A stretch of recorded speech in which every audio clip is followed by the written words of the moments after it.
दोस्तों important documents से पहले मैं आपको कुछ ऐसा बता देना चाहता हूँ जिससे कि आप भी सावधान हो जाएं और आपके साथ वो घटना न घट सके जो हमारे साथ घटी। दोस्तों आज से 6-7 साल पहले की बात मैं बता रहा हूँ।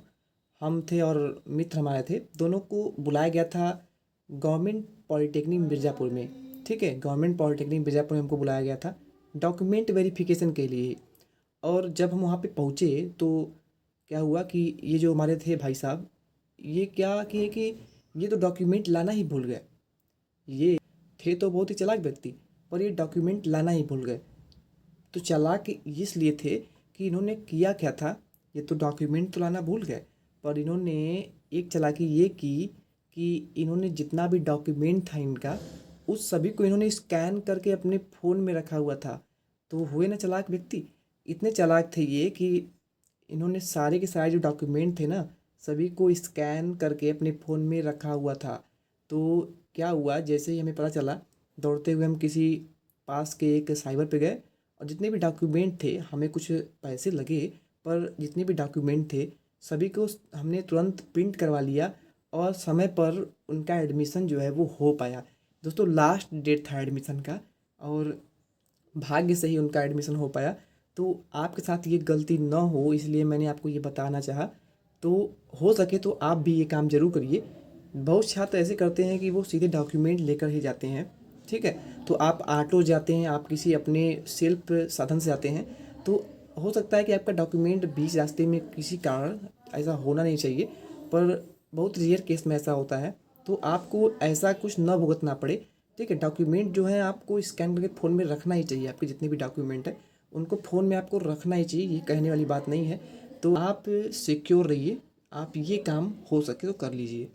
जय हिंद दोस्तों, A2B2 स्टडी के यूट्यूब चैनल में आप सभी का हार्दिक स्वागत है। दोस्तों आप सभी के बहुत सारे कमेंट आ रहे थे कि सर जेई कप काउंसलिंग 2022 की जो होने वाली है, यानी यूपी पॉलिटेक्निक इंट्रेंस एग्ज़ाम की काउंसलिंग के लिए जो इम्पोर्टेंट डॉक्यूमेंट्स हैं, इसको लेकर के आप सभी के बहुत ज़्यादा मात्रा में कमेंट्स आ रहे थे कि सर कौन कौन से डॉक्यूमेंट्स इम्पॉर्टेंट हैं, अगर मेरे पास ये डॉक्यूमेंट्स नहीं है तो क्या मैं काउंसलिंग से कोई मुझे समस्या तो नहीं होगी। दोस्तों इस पर मुझे एक डेडिकेटेड वीडियो बनानी पड़ रही है ताकि आप सभी के जो डाउट्स हैं उसको दूर किया जा सके। आज की इस वीडियो में हम समझने वाले हैं कि जेई कप काउंसलिंग इम्पॉर्टेंट डॉक्यूमेंट्स क्या क्या है जिससे कि आपके एडमिशन में कोई समस्या ना आए। यानी अगर आपके पास ये डॉक्यूमेंट्स होंगे तो आपको एडमिशन में कोई भी प्रॉब्लम नहीं आएगी, आपका एडमिशन हो जाएगा, आपको हेल्प सेंटर से कोई प्रॉब्लम नहीं होगा। चलिए स्टार्ट करते हैं। दोस्तों जॉइंट एंट्रेंस एग्जामिनेशन यानी जेई कप ने क्या क्या इम्पॉर्टेंट डॉक्यूमेंट्स लगेंगे आपके हेल्प सेंटर पर, जो कि आपके ज़िले में जो आपने चूज किया होगा वहाँ पर लेके जाना है। सबसे पहले हम आपको बता दें कि जो आपकी काउंसलिंग है वो टोटल आपको, आपका जो रिजल्ट है वो 10 सितंबर यानी कल जो है वो जारी हो जाएगा। और 10 सितंबर को रिजल्ट जारी होने के बाद 11 से 13 यानी 11, 12 और 13 ये 3 दिन का समय आपको दिया जाएगा आपका डॉक्यूमेंट वेरिफिकेशन कराने के लिए, आपके हेल्प सेंटर पर जाने के लिए। दोस्तों यहाँ पे बात ये आती है कि 11 को किसको बुलाया जाएगा, 13 को किसको बुलाया जाएगा और 12 को किसको बुलाया जाएगा। तो ये आपके जो अलॉटमेंट लेटर आपको भेजा जाएगा उस पर आपको देखने को मिलेगा कि आपको किस डेट को और कितने टाइम पर पहुंचना अनिवार्य होगा। ठीक है, हो सकता है सभी छात्रों को अलग अलग डेट्स पे बुलाया जाए, या फिर ये भी हो सकता है कि सभी को 11 से 13 के बीच में किसी भी दिन आप कर आ करके अपना डॉक्यूमेंट वेरिफिकेशन एंड डी भी करा लें। तो ये तो आपको अलॉटमेंट लेटर यानी कल पता चल जाएगा। तो चलिए यहाँ पे बताते हैं आपको हैं कि क्या क्या इंपॉर्टेंट डॉक्यूमेंट है। पहला जो एक इम्पॉर्टेंट डॉक्यूमेंट है आपके डीवी के लिए वो है जेई का एडमिट कार्ड, यानी एडमिट कार्ड जिसे लेकर के आप एग्ज़ाम देने गए थे, यानी इंट्रेंस एग्ज़ाम का जो प्रवेश पत्र था ना, वो तो आपने रखा ही होगा। अगर आपने किसी कारणवश उसे भूल गए हैं, कहीं खो गया है, ठीक है, या फिर फट गया है, कुछ भी हो सकता है, तो उसे आप ज्वाइंट इंट्रेंस एग्जामिनेशन काउंसिल यानी JEE.NIC.in की वेबसाइट पे जा करके इसे लॉगिन करके आप फिर से डाउनलोड कर सकते हैं। ठीक है, इसमें आपको कोई प्रॉब्लम नहीं होगी, आप इसे कितनी भी बार निःशुल्क रूप से डाउनलोड कर सकते हैं। दोस्तों इसके बाद जो अगला डॉक्यूमेंट है वो है जेई कप रैंक कार्ड। रैंक कार्ड यानी आपका जो रिजल्ट आया हुआ है जिस पे आपको रैंक कार्ड, आपका मार्क्स ठीक है लिखा हुआ है, वो आपको फोटोकॉपी लेना है। एक चीज़ ध्यान दीजिएगा, आपको हर एक डॉक्यूमेंट का कम से कम 2 कॉपी रखना है, 2 फोटोकॉपी आपके पास होना चाहिए। हो सके तो आप 3 भी रख सकते हैं, पर 2 आपको कंपलसरी लेकर जाना है, नहीं तो आपको समस्या हो सकती है। दोस्तों तीसरा डॉक्यूमेंट होगा वो होगा आपका अलॉटमेंट लेटर, यानी आपको 10 सितंबर को जो अलॉटमेंट लेटर भेजा जाएगा ना, जिसमें ये दिया होगा कि आपको ये कॉलेज दिया जाता है, तो वो अलॉटमेंट लेटर आपको उसका 2 कॉपी जो है प्रिंट करा लेना है और उसको ले करके जाना है। दोस्तों इसके बाद जो अगला आपका डॉक्यूमेंट होगा वो होगा हाई स्कूल का सर्टिफिकेट। अगर आप हाई स्कूल से ग्रुप ए के लिए आवेदन किया हुआ है आपने, आप हाई स्कूल से एडमिशन ले रहे हैं पॉलिटेक्निक के लिए, तो आपको हाई स्कूल का डॉक्यूमेंट चाहिए, नहीं तो आपको इंटरमीडिएट का डॉक्यूमेंट चाहिए। अगर जिन छात्रों ने इंटरमीडिएट कंप्लीट कर लिया है तो उनको दोनों डॉक्यूमेंट्स ले करके जाना है। अगला जो डॉक्यूमेंट होगा वो आपका होगा कैरेक्टर सर्टिफिकेट। दोस्तों जितना भी मैंने आपको अभी तक डॉक्यूमेंट बताया है वो तो काफ़ी इंपॉर्टेंट है, क्योंकि गवर्नमेंट कॉलेज में अगर आप एडमिशन लेने जा रहे हैं तो ये जो डॉक्यूमेंट्स होते हैं वो काफ़ी इंपॉर्टेंट हो जाते हैं। आपके डॉक्यूमेंट वेरिफिकेशन के लिए हर एक डॉक्यूमेंट कंपलसरी है, यानी परम आवश्यक है। दोस्तों इसके बाद आपको माइग्रेशन सर्टिफिकेट आपको चाहिए।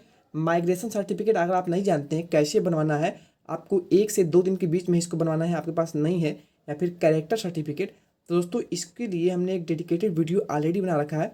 उस वीडियो का लिंक मैं इस वीडियो में दे दूंगा, जिससे आप उस वीडियो को देख सकते हैं और बहुत ही अच्छे से समझ सकते हैं कि माइग्रेशन सर्टिफिकेट होता क्या है और कैसे उसे हम बना सकते हैं जल्दी से जल्दी। इसके बाद जो अगला डॉक्यूमेंट आपका होगा वो होगा इनकम सर्टिफिकेट, और उसके बाद डोमिसाइल सर्टिफिकेट। इनकम यानी आय प्रमाण पत्र, और डोमिसाइल यानी निवास प्रमाण पत्र, यानी आप कहाँ के निवासी हैं। दोस्तों इसमें छात्रों को बहुत सारे कन्फ्यूजन होते हैं कि जो इनकम सर्टिफिकेट है वो कितने साल का पुराना होना चाहिए। तो कुछ छात्र कहते हैं कि ये 6 मंथ का होना चाहिए, कुछ कहते हैं 1 ईयर का होना चाहिए। दोस्तों आप जब अपना इनकम सर्टिफिकेट उठाएंगे तो उस पर लिखा होता है कि ये जो इनकम सर्टिफिकेट है वो 3 ईयर के लिए वैलिड होता है। ठीक है, तो आपको ये याद रखना है कि जो आपका इनकम या फिर डोमिसाइल, इसके साथ साथ जो आपका कास्ट सर्टिफिकेट यानी जाति प्रमाण पत्र होता है, जो कि एससी या फिर एसटी कैटेगरी के छात्रों के लिए बनता है, ये तीनों का ही जो डेट होता है वो 3 साल का होता है। 3 साल तक ये वैलिड होते हैं, इसके बाद आपको नया बनाना होता है। तो अगर आप अपना इनकम सर्टिफिकेट या फिर डोमिसाइल या फिर कास्ट सर्टिफिकेट देखेंगे तो उस पर आपने किस डेट से बनवाया है वो डेट और आपके उस डेट से 3 साल बाद का समय आप ये पे मिला सकते हैं कि वो अभी वैलिड है या फिर नहीं है। दोस्तों इसके बाद जो अगला डॉक्यूमेंट है वो है ईडब्ल्यूएस सर्टिफिकेट, और ये खास तौर पे जनरल कैटेगरी के छात्रों के लिए जिन्होंने ईडब्ल्यूएस कैटेगरी से फॉर्म को भरा हुआ था उनके लिए केवल आवश्यक है, अन्यथा ये किसी के लिए आवश्यक नहीं है। ठीक है, ईडब्ल्यूएस सर्टिफिकेट कैसे बनवाना है इसके लिए मैंने डेडिकेटेड वीडियो में बता रखा है, उस वीडियो को आप चाहे तो ज़रूर देख लीजिएगा, उसमें आपको बहुत सारी हेल्प मिलेगी। दोस्तों अगला जो डॉक्यूमेंट है वो है आधार कार्ड। ये जो है ये बिल्कुल अनिवार्य है, अगर आप इसे भूल भी जाते हैं तो आपको समस्या हो सकती है। इसके बाद जो अगला डॉक्यूमेंट है वो है आपका फ़ोटो। आपको पासपोर्ट साइज़ फ़ोटो, यहाँ पे मैंने 4+ रखा हुआ है, आपके पास 4+ फ़ोटो जो है वो होनी ही चाहिए किसी भी हालत में, और हो सके तो आप इसे एक्स्ट्रा भी फ़ोटो रख सकते हैं, क्योंकि वहाँ पे डॉक्यूमेंट वेरिफिकेशन के टाइम आपको फ़ोटो जो होता है वो हर एक डॉक्यूमेंट में लगाना होता है। तो वहाँ पर आपको फ़ोटो जो है वो जितना हो सके आप ले कर जाएँ। जितना कहने का मतलब, अगर आपके पास 10 तक है तो आप पूरा का पूरा रख लें, क्योंकि कोई प्रॉब्लम तो होने वाली नहीं है, आप उसको आसानी से बैग में ले जाकर रख सकते हैं। दोस्तों ये हुई इम्पॉर्टेंट डॉक्यूमेंट्स जो कि आपकी यूपी पॉलिटेक्निक काउंसलिंग में डॉक्यूमेंट वेरिफिकेशन में कोई आपको प्रॉब्लम नहीं होगी। अगर इतने डॉक्यूमेंट्स आपके पास हैं तो आपको एडमिशन में कोई समस्या नहीं आने वाली है। तो दोस्तों ये जो पीडीएफ है डॉक्यूमेंट्स का, इसको हम अभी के अभी टेलीग्राम चैनल पे अपलोड कर रहे हैं। टेलीग्राम चैनल का लिंक जो है वो आपको इसी वीडियो के डिस्क्रिप्शन में मिल जाएगा, वहाँ पे क्लिक करके आप टेलीग्राम को ज्वाइन कर लीजिए और इस पीडीएफ को भी डाउनलोड कर लीजिए। हम आपको टेलीग्राम पे बहुत सारी मटेरियल और इम्पोर्टेंट डॉक्यूमेंट्स देते रहते हैं, तो वहाँ पे अगर आप जुड़े रहेंगे तो आपको काफ़ी हेल्प होगा।